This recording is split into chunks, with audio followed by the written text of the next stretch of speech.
বামহাতি নাসুম আহমেদ নাকি তানভীর ইসলাম এশিয়া কাপে কার উপর আস্থা রাখবে টাইগার টিম ম্যানেজমেন্ট? এক লেগ স্পিনারের সাথে থাকতে পারে দুই অফ স্পিনার। এশিয়া কাপে বৈচিত্র্যময় এক আক্রমণ ভাগ নিয়ে যেতে পারে বাংলাদেশ, জানিয়ে মধুর সমস্যায় নির্বাচকরা।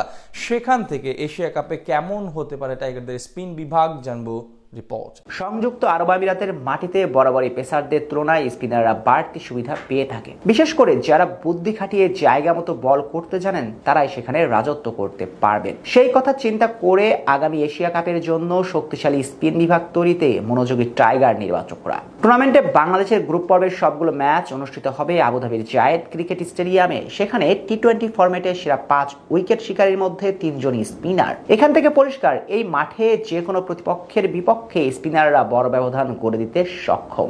বর্তমানে টি-20 ফরম্যাটে বাংলাদেশের স্পিন বিভাগ বেশ ভারসাম্যপূর্ণ। বিশেষ করে রিশাদ হোসেন ও শেখ মাহাদির ধারাবাহিক পারফরমেন্স আলাদাভাবে স্বপ্ন দেখাচ্ছে ভক্তদের। সবকিছু বিবেচনা করলে বর্তমান বিশ্বের অন্যতম সেরা লেগ স্পিনার রিশাদ হোসেন। আন্তর্জাতিক টি-20 ক্রিকেটে 40 ম্যাচে 48 উইকেট নিয়ে এই স্পিনারের ইকোনমিক রেট মাত্র 8। তার চেয়ে বড় কথা, বোলিং গড় 20-এর কাছাকাছি। এছাড়াও রিশাদের বড় বৈশিষ্ট্য হলো ঘরের মাঠের চেয়ে নিরপেক্ষ ভূমিতে তিনি বেশ সফল, যেটা এশিয়া কাপের পূর্বে দারুণ অনুপ্রেরণা হতে পারে তার জন্য। সব ঠিক থাকলে টুর্নামেন্টে তাকে ঘিরে সাজানো হবে বাংলাদেশের গেম প্ল্যান। তবে প্রশ্ন আছে বাকি দুটি জায়গা নিয়ে। সংযুক্ত আরব আমিরাত যদি 3 স্পিনার নিয়ে খেলতে যায়, সেক্ষেত্রে 2 নম্বরের সদস্য হতে পারেন সহ অধিনায়ক শেখ মাহাদি হাসান। বল হাতে সাম্প্রতিক সময়ে দারুণ উন্নতি করছেন তিনি। আবুধাবি স্টেডিয়ামে তার মতো ফিঙ্গার স্পিনাররা থাকবেন নজরে। আন্তর্জাতিক টি-20 ক্রিকেটে 61 ম্যাচে 56 উইকেট নিয়ে এই স্পিনারের সবচেয়ে বড় ইতিবাচক দিক হলো তার রান খরচের হার 7-এর নিচে। চলমান বছর এখন পর্যন্ত 7 ম্যাচে নিয়েছেন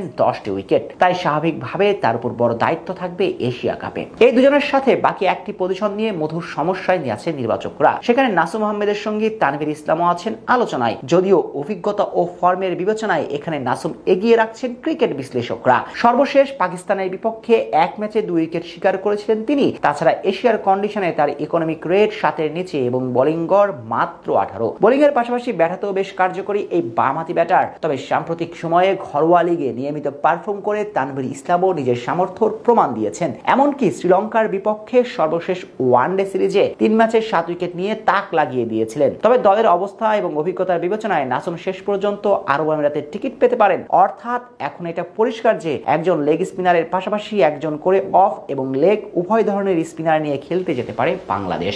সেই কথা চিন্তা করে আগামী এশিয়া কাপের জন্য শক্তিশালী স্পিন বিভাগ তৈরিতে মনোযোগী টাইগার নির্বাচকরা। টুর্নামেন্টে বাংলাদেশের গ্রুপ পর্বের সবগুলো ম্যাচ অনুষ্ঠিত হবে আবুধাবির জায়েদ ক্রিকেট স্টেডিয়ামে। সেখানে টি-20 ফরম্যাটে সেরা 5 উইকেট শিকারীর মধ্যে 3 জনই স্পিনার।